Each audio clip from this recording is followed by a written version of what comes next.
नमस्कार, मैं प्रिया राज, आप देख रहे हैं न्यूज़ 24। आपको बता दें कि जहां बिहार विधानसभा चुनाव से पहले ही तमाम राजनीतिक पार्टियां अपनी पार्टी की मजबूती के लिए रणनीति बना रही है। अब ऐसे में राहुल गांधी को भी देखा गया कि 3 बार उनका बिहार का दौरा हो चुका है और ये तीनों दौरा काफी सफलतापूर्वक हुआ है। पहले बार की बात किया जाए तो लगातार उन्होंने कई नेताओं से मुलाकात की, कांग्रेस कार्यकर्ताओं से मुलाकात की, कांग्रेस पार्टी की मजबूती फिर से एक बार बिहार में किस तरह से उतारनी है इसकी बड़ी राजनीति और रणनीति पर बातचीत की। तो वहीं देखा गया कि फिर से उन्होंने बीपीएससी छात्रों से मुलाकात कर तारीफें बटोरी। हालांकि बीपीएससी का मामला उन दिनों काफी ज्यादा चर्चे में था। फिर तीसरे दौरे में देखा गया कि राहुल गांधी आते हैं, पलायन रोको नौकरी दो यात्रा में शामिल होते हैं। ये चर्चाएं काफी तेज हो जाती है। अब ऐसे में तमाम पार्टियों की टेंशन बढ़ती नजर आ रही है। तो उसी तरफ आपको बता दें कि अब मल्लिकार्जुन खड़गे का बिहार का 2 दिवसीय दौरा हो रहा है 19 अप्रैल और 20 अप्रैल, यानी कि आज और कल। अब ऐसे में दिल्ली से वो आज बक्सर के लिए रवाना हो रहे हैं। अब बक्सर में वो बड़े कार्यक्रम में जाएंगे और साथ ही साथ कांग्रेस के तमाम कार्यकर्ताओं से मुलाकात करेंगे। अब ऐसे में कहा जा रहा है कि मल्लिकार्जुन खड़गे हालांकि जमीनी स्तर पर कांग्रेस की नींव और मजबूती को भांपने की कोशिश करेंगे। ऐसे में तमाम बैठक जारी हुआ। महागठबंधन की ऐसे 2-3 बार बैठक हुई।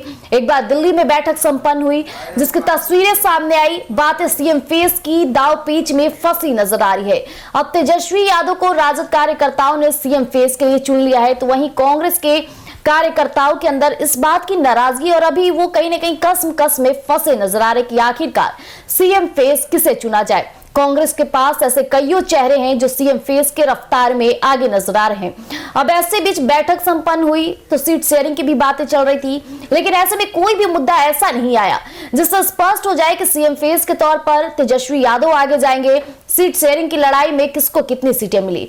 अब मल्लिकार्जुन खड़गे की 2 दिवसीय दौरे में क्या इन बातों का स्पष्टीकरण हो जाएगा?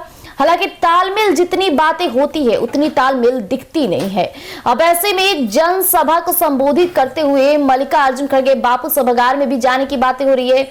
ऐसे में देखा जाए कि मल्लिकार्जुन खड़गे कई ऐसे कार्यक्रम में पटना भी शामिल होंगे। इसके साथ ही महागठबंधन के साथ साथ तमाम ऐसे राजनीतिक पार्टियों से मुलाकात करेंगे, जो मुलाकात काफी खास बताई जाएगी। और इस मुलाकात की खास वजह है बिहार विधानसभा चुनाव, क्योंकि जहां बिहार विधानसभा चुनाव है तेजस्वी यादव इन दिनों तैयारियों में जुटे हैं। तेजस्वी यादव नहीं चाहेंगे कि उनका एक भी वोट बैंक कटे।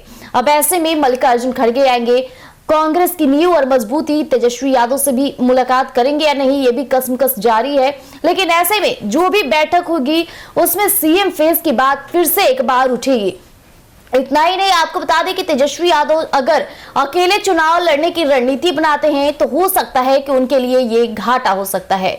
ऐसे में कांग्रेस की तरफ कहीं ना कहीं मुस्लिम समुदाय का वोट बैंक हमेशा से आकर्षित होता है।